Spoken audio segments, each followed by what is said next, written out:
A young man decided he was going to get married, so to start with, he needed an engagement ring to get down on his knee and propose to his girlfriend. So he phoned up his best friend, who happened to be a jeweller, and said, "I need an engagement ring. I'm looking for something with diamonds, sapphires. She likes sapphires and white gold, some modern design." So his friend said, "Yeah, not a problem. Leave that with me, and let me see what I can find for you." So a couple of days later, he phones him back, and says, "I found a great ring. It's fantastic. Got the diamonds, got the sapphires, got the white gold, and it's a nice design." So he said, "That sounds fantastic. How much is that?" So his friend said, "Well, I can do that for you for £250." The phone went quiet for a little while, and the guy said, "Yeah, I was looking to spend a little bit more money than that, because she's going to be showing it to her friends and her family, and I don't want to be seen to be a skinflint." So his friend said, "Look, I know what you're looking for. Leave it with me. Let me see what I can come up with." A couple of days later, he phones him up, says, "Oh, have I found the ring for you? It's got diamonds, sapphires. It's 14 karat white gold. It's got a modern crossover design. It's beautiful. Your wife to be is going to love it." So he said, "That sounds brilliant. How much is that?" So he said, "Well, actually, I've spoken to the manufacturer of the ring, and they can do me a special deal, given the fact that you're my best mate, and I can let you have it at cost. So whilst it's a £500 ring, I can let you have it for 250." So he took it, and everything was fine. Do you want to have a look at see what the ring looked like? Let me show you. This is the first ring that he rejected, the £250 ring, and this is the second ring. You see the difference there? You probably can't, because the difference between the two, although it's £250, is perception. The difference is perception. The question is, how are you perceived as an F&I professional or a broker? Are you a creator, or are you a supporter? Are you perceived by your company as necessary in the creation of new business, or just supporting business as it comes through the sales department? How do your customers see you? Are you just in a support role? Are you just an afterthought? No, because you're a professional, you're an expert, you're key to the success of your business. Now, 3 questions. First of all, do you know something about vehicle finance? This was a question that was asked to the audience, and a large number of people put their hand up. Second question, do you know a lot about vehicle finance? Again, asked to the audience, and a few people put their hand down. But do you know more than me? At that stage, I was left with just one person in the room. Just happened to be Alex the American. So let me tell you a little bit about me. I'm an accountant, 30 years experience in the business. I was chairman of the British Lease Brokers Association. I've been a director of the NACFB, National Association of Commercial Finance Brokers, and president for 2 years, 2002-3. I've acted as an expert witness for the police in cases of lease fraud, and I've served on the secret FLA fraud committee. I was a consultant for several high-profile companies, the latest being Tesco Cars. I've written books on car finance, the latest was with over 40 ways to finance a car, and I write a regular column for motor finance. But let me just show you a slide now. Right, okay, as you can see on this, I'll show you on here, we've put in car finance blog, and here I am at the top. Important thing here though, and this on the right, you'll see sometimes there's some ads at the top here. These are in a pale yellow background. These are what's known as AdWords. People have paid to be there, like they have on the right hand side here. So these people, Right Drive, Car Loan for You, Peugeot, Get Me Car Finance, they've all paid to be on this page when you search car finance blog. But the important thing is that I'm number 1 out of 161 million. Let me just show you something else here. If most of you know of this guy, if you put in money saving into Google worldwide, top one comes up as Martin Lewis, the money saving expert, and that's his website is on the number 1 position. As you can see, very pale yellow background here. This is a paid ad, but all the rest of these are on this page are all the normal searches, and he's number 1 out of 81.5 million. I just happen to be number 1 out of twice as many. So on that basis, who still thinks that they know more than me? as you can see. And when I gave the presentation, Alex's hand came down. But the fact is that probably most of the people that attended the presentation knew equally as much, if not more, than me about vehicle finance. What I've demonstrated is perception. We need to change the perception of the experts in car finance. We need to put finance first, a theme that was coming through most of the day. Most of you have probably seen this type of advert and recognised the company. Company is called Yes Car Credit. In 4 years they grew to 26 outlets, and they were the biggest mover of used cars in the UK at just under 50,000 cars a year. But they did something very unique. Do you know what they did that was unique? Let's have a look at another slide, see if it gives you a bit of a hint now. Now, is there anything on that slide that gives you an idea as to what they did that was different to everybody else that helped them up to the #1 position? Have a look on those windscreens. There's actually no prices on any of the windscreens. They never ever put a price on a windscreen. Every time you bought a car from Yes Car Credit, you bought it on finance, not on price, on the windscreen. Let me just quickly take you through the process. You would complete a finance application online or by phone. You received an approval within minutes and made an appointment to see an advisor at one of their centres. You'd turn up with your proofs and your part exchange, which was normally priced far more than it was actually worth, and a very brief income and expenditure account that showed what you could actually afford to pay. They would also give you a £250 cash back, and then they told you which cars to select, normally from, say, 3 cars. And if you wanted another car, if you said, oh, well, I quite like that car over there, they said, well, if you want that car, it's more expensive and it's going to cost you another £1,000 of deposit. So they would restrict the choice. You'd make your choice. You'd be taken out on a test drive just around the block. You'd then come back, complete the paperwork and drive the car away. That was it. It's simple. But here's the rub. I carried out some after sales research on behalf of the directors, and what I found was typified by one lady who happened to be a teacher. And I asked her, you got your car from Yes Car Credit? She said yes. So what was the experience like? She said fantastic. Everybody was lovely. It was so simple. And I've still got the car now and it's beautiful. It's running really, really well. So I said, okay, and what, if I may ask, caused you to go to Yes Car Credit? Did you have any problems with your credit? Did you have CCJs or arrears or any defaults? And she said, no. Oh, okay. Have you managed to get credit elsewhere in the past? Yeah, no problem. Okay, well, what caused you to use Yes Car Credit? So she said, well, I loved the advert. It made it look so simple. Incidentally, they were at that time spending over £1 million a month on media advertising. So I said, okay, so you like the advert? Yeah, and of course I could complete the application online. Everything was so simple. And she said, I've been telling all my friends about it. I said, what, friends that haven't got credit problems? Oh, no, just a great company to deal with. So I said, can I just ask you one last question? Do you know what the APR is that you're signed up to? And she said, no, but I know I'm paying £180 a month, which I can quite easily afford. So that was interesting, because 20% of those that I questioned who financed a car through Yes Car Credit were actually prime customers. They just like the simplicity of it all, because Yes Car Credit put finance first. It's all down to perception and ease of use. Another company I worked with put finance first as well. They were originally called Auto Online, then Carsite, and then Tesco Cars more recently.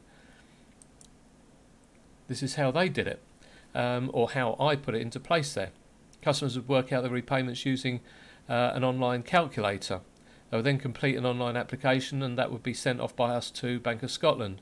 When approved, the client was advised and had an approved amount to use to bid on Carsite cars on eBay, because all their cars at that time, all of the Carsite cars were advertised on eBay. If they put in higher bids, then that meant that they had to put in higher deposit. Once they were successful with the car of choice and they'd bought it, the documents were raised and sent to the client, and then once returned, collection was arranged. Very simple and straightforward. Where CarSight succeeded by locking customers into finance early, AutoQuake didn't. But why did they fail? I asked the question, who knew AutoQuake, and most people in the room seem to know them. Now there's the AutoQuake advert, you probably recognise it, and there's something missing on there. I asked the audience what was missing from that slide, from that website. People had a few ideas, but no one came up with the answer I was looking for, which was there's no stickiness. There's nothing on there that causes someone to leave behind their name and their email address, some form of contact. There's no sign up for a blog or a newsletter or anything else. And yet they had 5.5 million unique visitors in the last full year of trading. I asked who could guess out of that many how many cars they actually sold, and that was 8,000. They sold 8,000 out of 5.5 million. Now that's atrocious, because that's like having 5.5 million people come into your shop, not walk past it, come into it, have a browse round and buy nothing other than 8,000 of them. That is terrible. I mean, just imagine if you had a mailing list of 5.5 million visitors.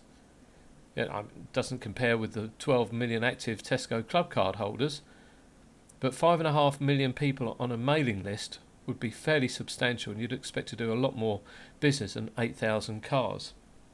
So what can an F&I expert and brokers do to succeed where others failed? Well, obviously with AutoQuake they were very successful with a very successful website. They were very successful in raising venture capital because they raised 20 million before they went to the wall. What they weren't successful with was creating and collecting clients and contacts that they could then refer back to when they had any deals or cars that were being looked for by those particular individuals.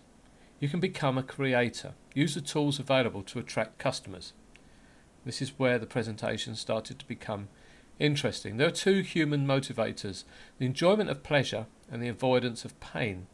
The strongest motivator of the two is the avoidance of pain. So how can you help customers avoid pain? Well, you can provide them with advice that helps them drive their car of choice, and provide information when anyone visits the showroom or the website if you happen to be a broker. So providing information, make sure that they're aware of the various options available to them and give them some good advice. Show how consumers can check their credit files so that they can make sure that when they come into the showroom there's no nasties sitting on their credit file that they weren't aware of. Show how consumers can make a notice of correction on their credit file. If you have a notice of correction, you can make a note on there if you have a bad incident, such as made redundant or loss of a family member or whatever. All sorts of things can happen in your life that cause you to miss a few payments of the mortgage or credit card payments. So make a note of it. It may just squeeze you under the door, not least of which it makes sure that an underwriter reads your credit file. They don't just put it through auto credit scoring and just drop you through the system. So they have to read whatever you put on there. And it could be that there'll be a bit of sympathy if there's a notice there that explains circumstances. Show how alternative funding is better than bank funding, even if it costs a few more percent in APR. People aren't aware that once they've reached the limit of their lending from the bank, then they've got nowhere else to go. If they use it for overdraft and for all sorts of other items, loans, personal loans, and then go in there for their vehicle finance, they're taking up precious available credit. If they got it from a third party, then it keeps that credit in reserve. So it's an important thing to mention to them. Also, if you take HP finance through a dealer, your legal cover is much higher than it is if you took out a personal loan and just bought a car for effectively cash, using the personal loan to go and pay for it at the dealer. And make yourself contactable. Make sure that that people are aware of you. Try and talk to people as they come in the showroom. Try and have a chat with them before they sit down with the salesman and get them switched into finance. Make sure that they're aware of what you can do and what you can do to help them. And what else can you do to create customers? Well, you can use your expert skills to network. I still love face-to-face, but using the new modern techniques in LinkedIn, Facebook and Twitter, which I'm going to cover in a second, will help you to help and generate more business for your dealership. Face-to-face. Now, become a local vehicle finance expert. It's the sort of thing we did when I first started as a broker many years ago. Attend local business meetings and provide presentations. Approach people in the showroom when they walk in and try and make that initial connection and put them in mind of finance as opposed to just the car. Make sure you have a high presence on open days and launches. And do special days. If you've got a website, you know, we've got Halloween coming up, we've got bonfire night, we've got Christmas, we've got all sorts of Easter and Whitsun and all these various times, and you can have an Easter special or Christmas special, and make sure that there's you know, 0% finance or something you can offer, and make it a special at the time. Moving on to LinkedIn. First of all, you want to connect with all your customers on LinkedIn. So those that are already on there, you can download your email list as the connections on your normal sort of Gmail accounts and these sorts of things. You can import those, and then it will show you on the system how to contact these people if they're already in LinkedIn, and you can get them connected. You can also use mailing lists that you might have on a CSV file. You can import that as well, and you can connect to the people that are already on LinkedIn through that as well, and encourage other customers to join into LinkedIn, and that's a great way to increase the resource. Because one of the things that LinkedIn does is it creates like a networking group for you. It's a bit like multi-level marketing. You've got the people that you know personally, the people that you've had as customers or you've had some sort of contact with, and then the people that they're in contact with, and then the people that they're in contact with. So there are lots of options there with LinkedIn, and it can build a fantastically big network when you've got things like new products to announce and launches that you can announce through the network. You can join local groups and even create a group of your own in LinkedIn.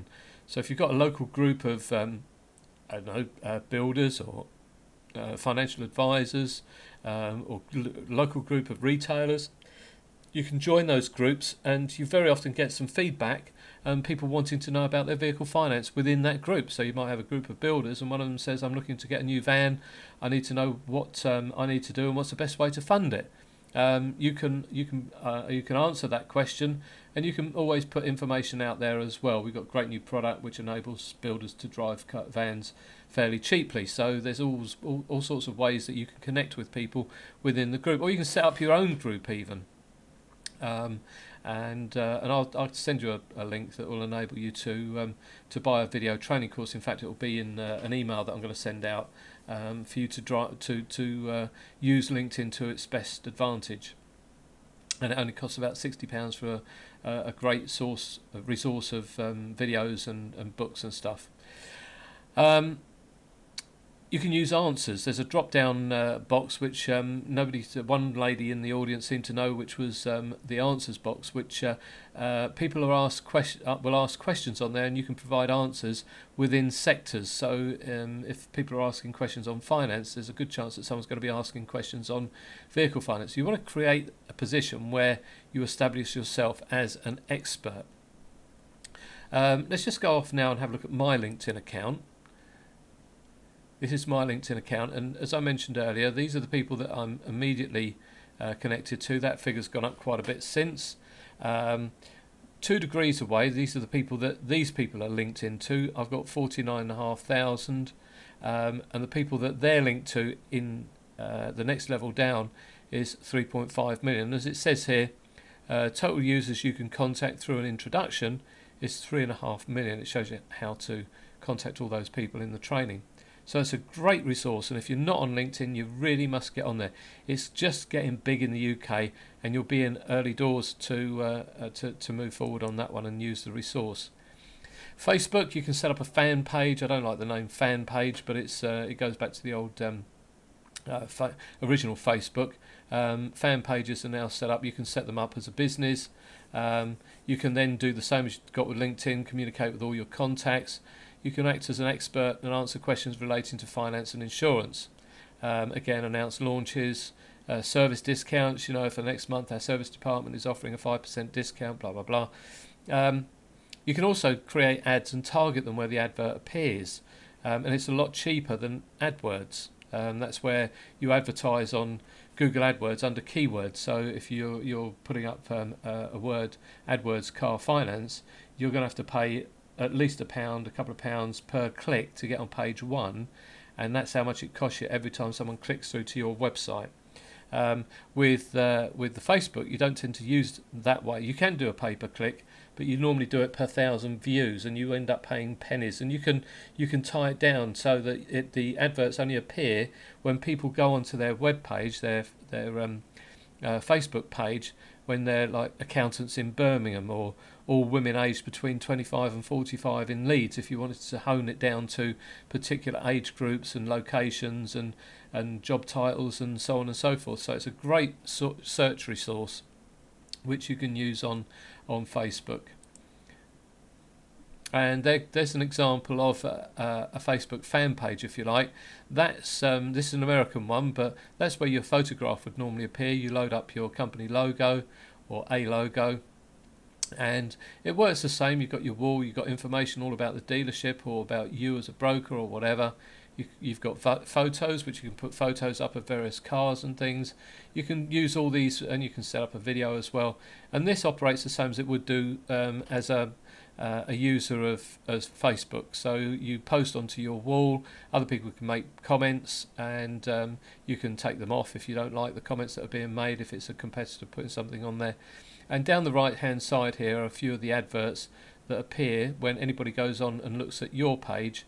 The adverts appear in here, and for people that like you, they click the like button, or they click the like of a particular article, and that means once they've liked you, then any further postings that go up on your wall will also appear on their page, and all of their people that they're linked to will also see them as well.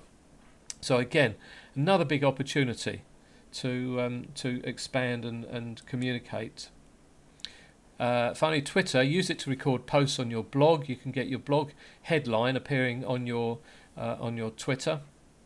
You can tweet them automatically, and you can get links between Twitter, LinkedIn and Facebook, so that any postings can be linked out backwards and forwards. You can get your LinkedIn and Facebook fan pages links to all your followers. You can create more and more followers on your Twitter account. People get thousands of followers, and any announcements that you want to put on there or link them across to your Facebook page or your LinkedIn page, then you can do that. You should post regularly, and convert your followers to connections on Facebook and LinkedIn. Every so often ask them to link in to you on LinkedIn. Or join LinkedIn if they're not already on there. It's a great resource. Make sure you follow lots of people as they reciprocate by following you.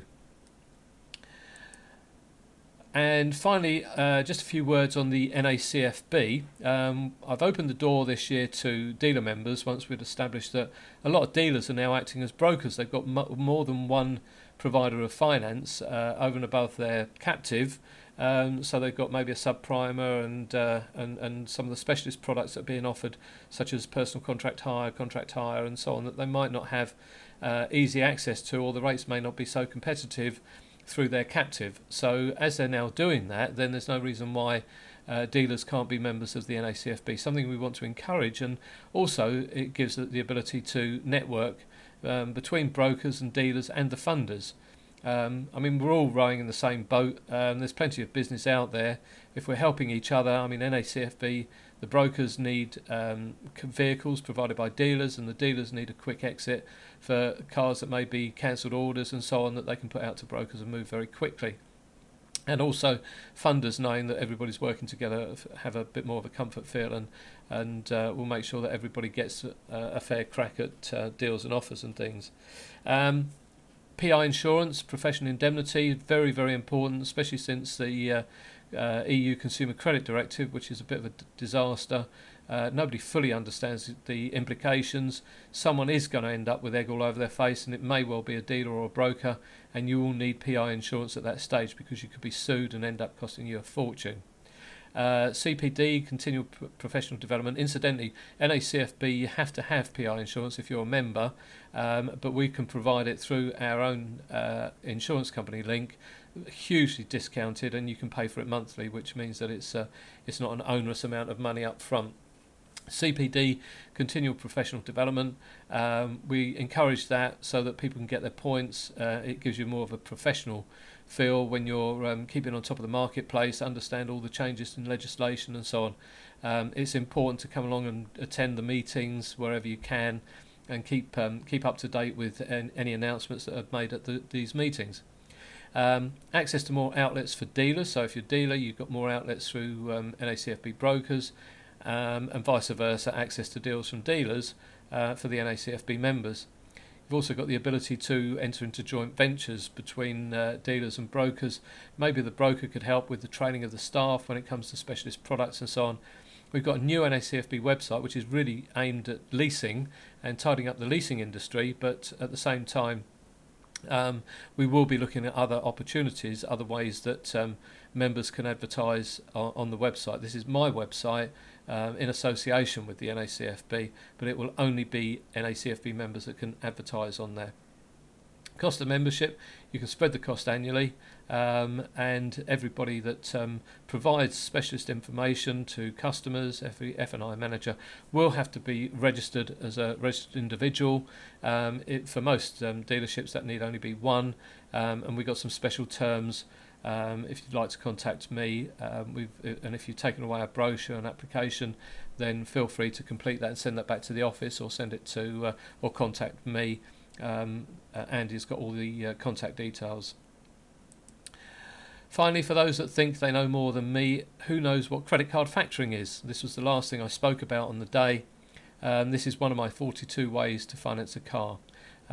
It's very simple. Anybody that takes credit cards and is struggling trying to raise finance for their business, restaurants, gyms, online stores, all sorts of people that have got income coming into them via credit and debit cards.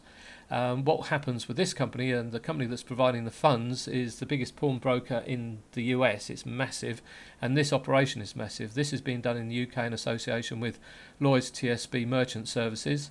And it just simply means that they work out the average takings per month, and the average of the averages is £22,000 per month for those that apply for advances, and you can advance up to your maximum of the amount you take, from £3,500 upwards. So if you've got a customer, he's looking for a car, he's been to the bank, can't get any money from the bank, he's been turned down on finance elsewhere, but he's still operating fairly successfully. And he's got monthly takings on debit and credit cards. They will then deduct a small percentage each month from the income on the debit and credit cards. It doesn't affect cash takings or anything else, and that small percentage varies. Obviously it stays the same, but it varies with the amount of money that's collected each month. So if they've got a poor month, then less money is taken from them. If they've got a good month, then a bit more money is taken from them.